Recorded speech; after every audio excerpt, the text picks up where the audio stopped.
അതാ P V Anwar അവിടെ നമ്മുടെ അദ്ദേഹത്തിന്റെ വീട്ടിൽ, അദ്ദേഹം നിലമ്പൂരിലെ വീട്ടിൽ, അദ്ദേഹത്തിന്റെ നിലമ്പൂരിലെ വീട് എന്ന് പറഞ്ഞാൽ ഒരു പുരാതനമായ ഒരു പഴയ വീടാണ്. നല്ല രസം. നമ്മളന്ന് അദ്ദേഹത്തിന്റെ പാർട്ടി രൂപീകരണ പ്രഖ്യാപന സമയത്തൊക്കെ ആ വീട്ടിൽ പോയതാണ്.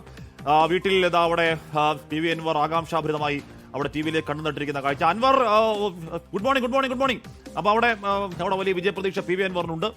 ഇന്നും സംഭവിക്കുന്നുണ്ട്. ബേപ്പൂര് ഇക്കുറി ഇപ്പം ബേപ്പൂര് മുഹമ്മദ് റിയാസിനെ അട്ടിമറിക്കാൻ കഴിയുമോ അൻവർ എന്ന് ചോദ്യം അവിടെ നിൽക്കുമ്പോഴും അൻവർ അവിടെ സ്ഥാനാർത്ഥിയെ വരുമ്പോഴേക്കും യു ഡി എഫിന് ചെറുതല്ലാത്ത വലിയ ആത്മവിശ്വാസം, വലിയ കോൺഫിഡൻസ് അവിടെ ഉണ്ടായെന്നുള്ള കാര്യത്തിൽ ഒരു തർക്കം വേണ്ട. പക്ഷെ അത് വോട്ടായി മാറിയിട്ടുണ്ടോ?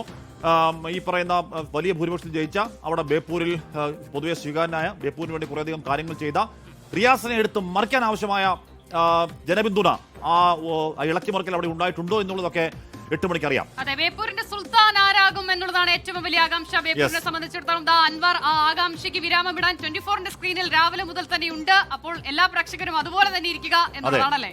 അപ്പൊ പ്രിയപ്പെട്ട പ്രേക്ഷകർ, ഇവിടെ U D F L D F ചേരിതിരിഞ്ഞ്, U D F L D F N D A എന്ന് ചേരിതിരിഞ്ഞ് നമ്മുടെ കമന്റ് ബോക്സിൽ പ്രേക്ഷകർ അങ്ങോട്ടും ഇങ്ങോട്ടും നല്ല ഏറ്റുമുട്ടൽ ഉണ്ടായിട്ടുണ്ട്. ഏറ്റുമുട്ടലല്ല, അവരവരുടെ നിലപാടുകൾ പറയുന്നുണ്ട്.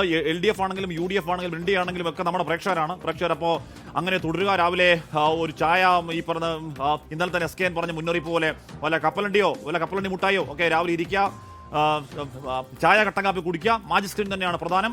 140 സീറ്റുകൾ എൽ ഡി എഫ് എത്ര, യു ഡി എഫ് എത്ര, എൻ ഡി എ എത്ര, അതിൽ തൊട്ടു താഴെ 40 മണ്ഡലങ്ങൾ മാറി മിന്നിമറിഞ്ഞു പോകും. അത് അത്യാവശ്യം വായിക്കാനുള്ള സമയമുണ്ട്. അതിൽ തൊട്ടു താഴെ പ്രധാനപ്പെട്ട സ്ഥാനാർത്ഥികൾ, ലീഡ് എത്ര, മുന്നിലാണോ പിന്നിലാണോ തുടങ്ങിയ കാര്യങ്ങൾ വളരെ സിമ്പിളായി അറിയാം. ബാക്കി സംസ്ഥാനങ്ങളുടെയും ഫലം വരുന്ന മുറയ്ക്ക് സ്ക്രീനിൽ മിന്നിമറിയും പ്രേക്ഷകരിലേക്ക് കൃത്യമായ വിവരങ്ങൾ എത്തും.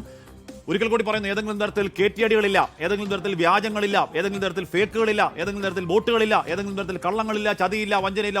ഉള്ളതുപോലെ സത്യം മാത്രമായി പറയുന്ന നമ്മുടെ മാജിക് സ്ക്രീൻ. പ്രേക്ഷകർ തുടരുക.